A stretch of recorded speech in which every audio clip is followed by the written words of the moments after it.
This is the moment Marcin Majorkiewicz is arrested on a bus in Manchester. A man we now know had killed and dismembered someone who thought the pair were partners. On a quiet spring morning in April 2023, a group of walkers in Salford stumbled upon something unimaginable. A human torso, wrapped in cling film, dumped in the undergrowth of a local nature reserve. The discovery would trigger one of Greater Manchester's most shocking murder investigations in recent memory. Elderly person, and he's disposed of his body in a truly gruesome and harrowing way. The victim was 67-year-old Stuart Everett, a mild-mannered pensioner who had lived a quiet life. The man responsible was someone he knew well, his housemate, 42-year-old Marcin Majorkiewicz. What followed was a case so brutal, it defied comprehension. Stuart hadn't just been killed, he had been dismembered into 27 separate pieces. His skull was shattered, his face removed, and his remains scattered across 5 different locations. For weeks, police were left without a name, while Majorkiewicz attempted to cover his tracks by posing as the dead man, sending birthday cards and messages to Stuart's family to make it seem like he was still alive. It was horror in the truest sense, meticulously planned, methodically executed, and cold beyond belief. But justice would eventually catch up with the killer. This is the story of a murder driven by control, deception, and perhaps something even darker, and the police work that finally brought the truth to light. Marcin Majorkiewicz was, until the events of spring 2023, largely unknown to police. A 42-year-old man, originally from Poland, he worked in the food industry and lived quietly in Salford. He had no previous convictions or formal cautions. But beneath the surface, Marcin harbored disturbing tendencies, ones that would only come to light after the murder of Stuart Everett. Described during the trial as calm, calculated and cold, Majorkiewicz maintained a facade of normalcy in public, but behind closed doors, prosecutors argued, he was controlling, secretive, and capable of extreme violence. His relationship with Stuart Everett, the man he ultimately killed, had become strained in the weeks leading up to the murder.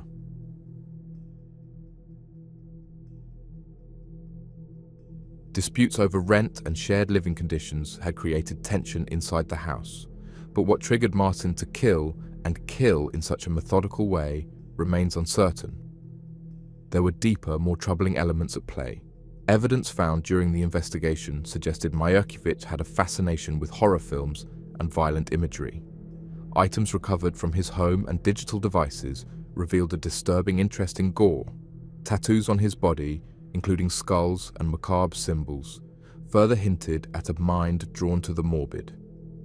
Whether this was simply a stylistic preference or something more psychological, the prosecution used it to underscore his detachment from empathy. Perhaps the most unnerving part of his profile was how calculated he became after the murder. He didn't panic. He didn't flee. Instead, he attempted to cover his tracks in detail. He posed as Stuart, sending messages to family members pretending the pensioner was alive and well.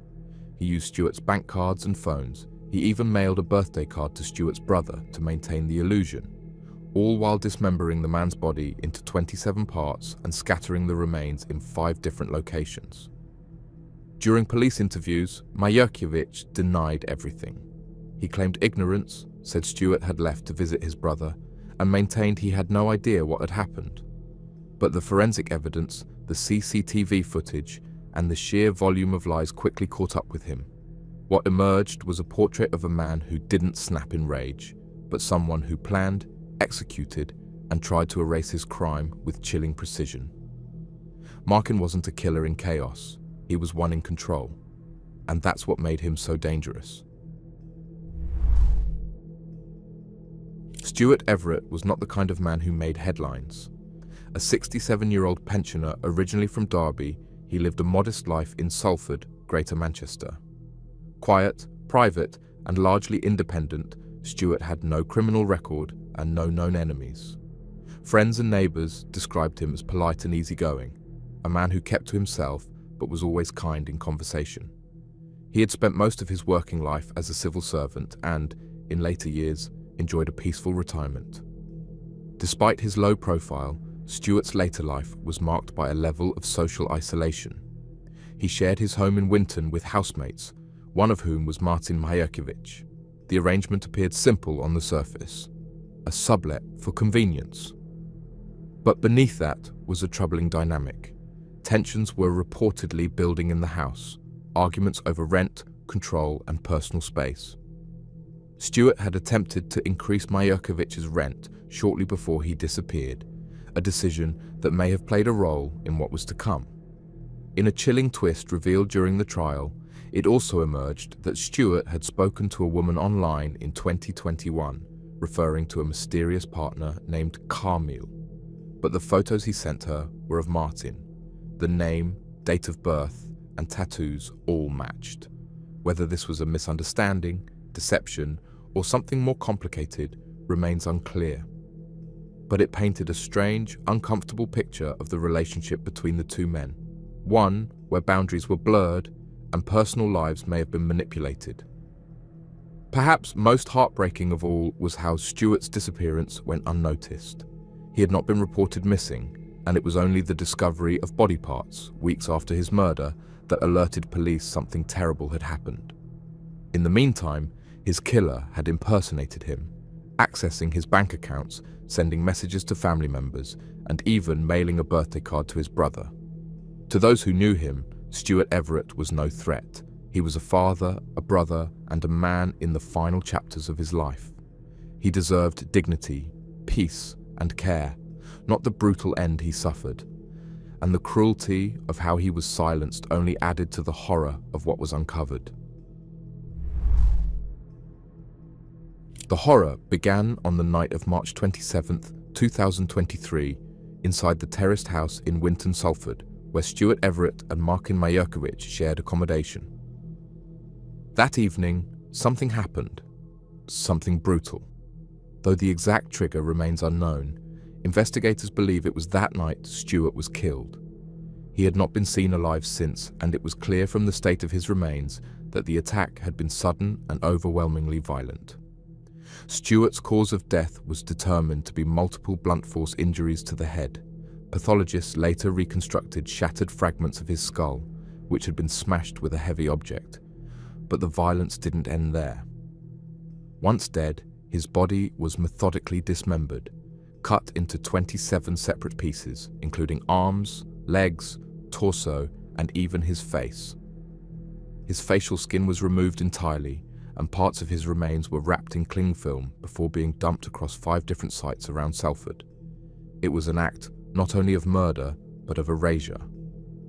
The first parts found were Stewart's torso and thighs, discovered on April 3rd by shocked members of the public in a bunker at Kersaldale Nature Reserve. Wrapped tightly in plastic and left hidden in undergrowth, the body parts were so badly mutilated that police were initially unable to identify the victim. No missing person report had been filed. No one knew Stewart was gone because Markin had made sure of it. In the days after the murder, Markin began sending messages from Stewart's phone, pretending the pensioner was alive. He accessed his bank account, used his cards, and even sent Stewart's brother a birthday card, postmarked and written as if it had come from Stewart himself. He told police Stewart had left to visit family and suffered a stroke. All of it was a lie.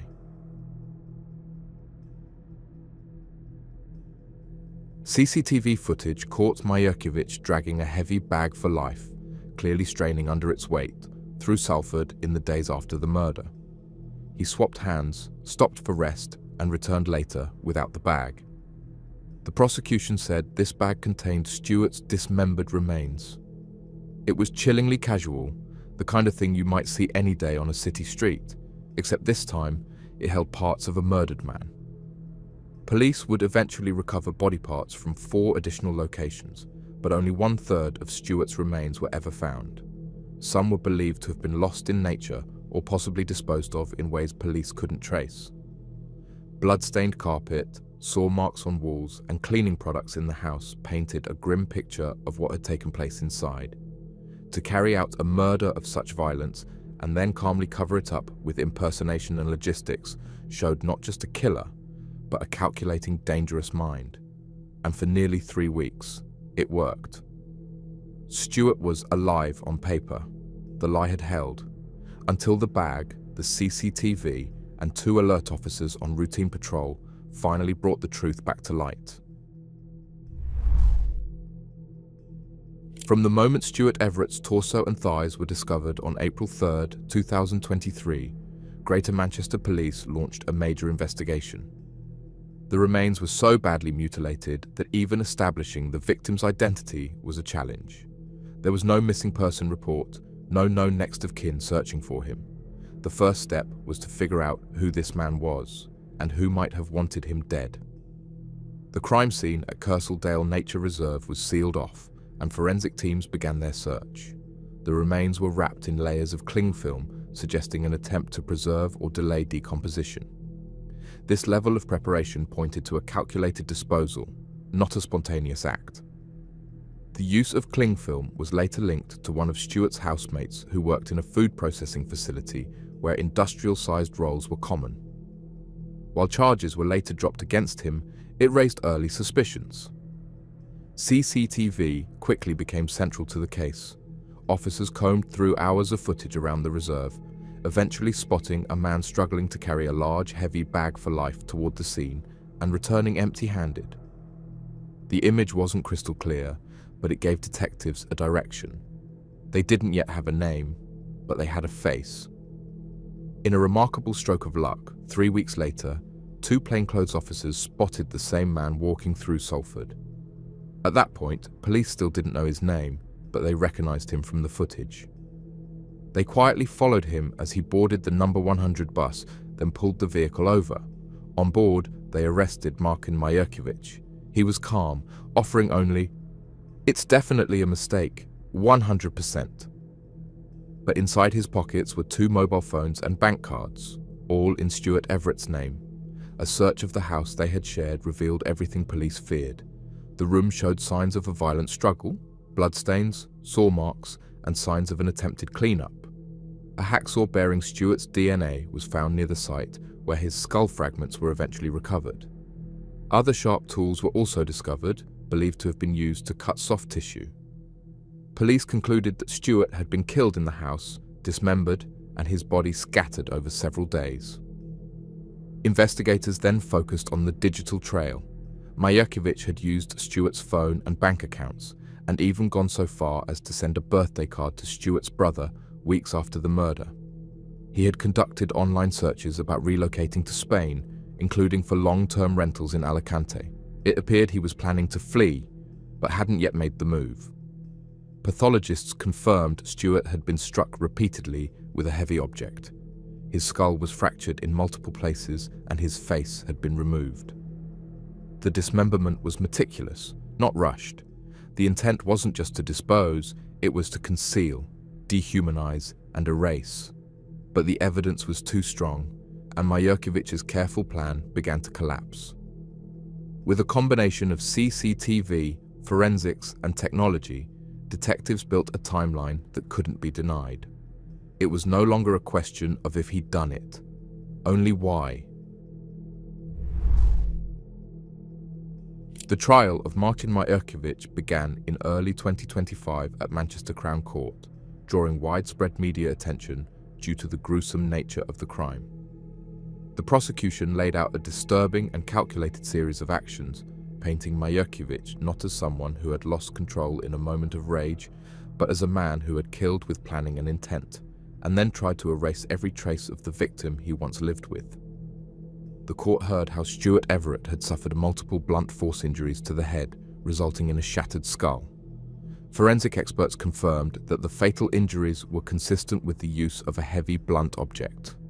What followed, the dismemberment of Stuart's body into 27 pieces, was described by prosecutors as methodical, chilling, and deliberate. His face had been removed, his remains wrapped in cling film, and scattered across Greater Manchester. CCTV footage of Majewkiewicz dragging a heavy bag near the nature reserve became a key piece of evidence, along with mobile phone data, DNA results, and the recovery of Stuart's personal items from the defendant.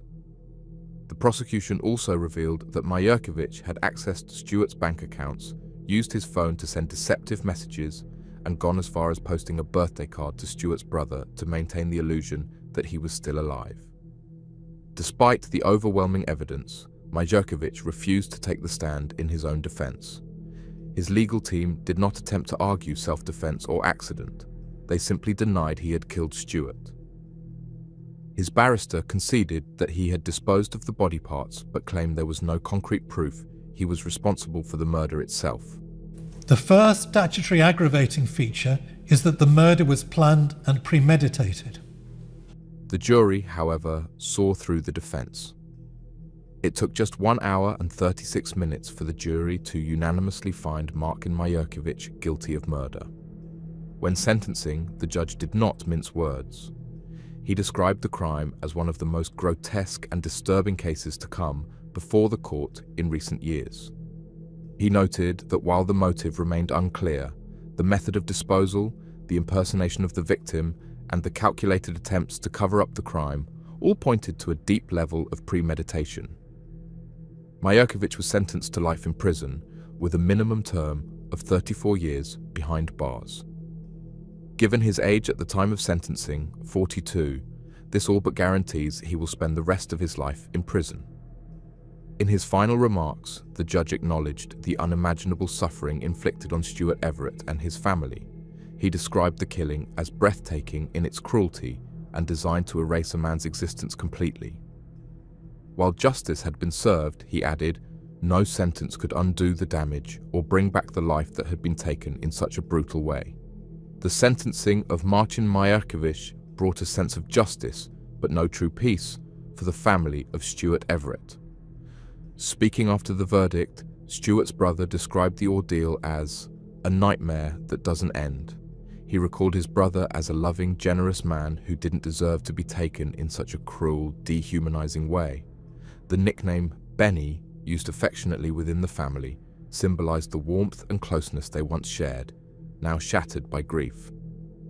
While the legal process delivered a life sentence with a minimum term of 34 years, many questioned whether even that could match the scale of the horror Majurković inflicted. Not only had he killed Stuart, he had tried to erase him, physically, digitally, and emotionally.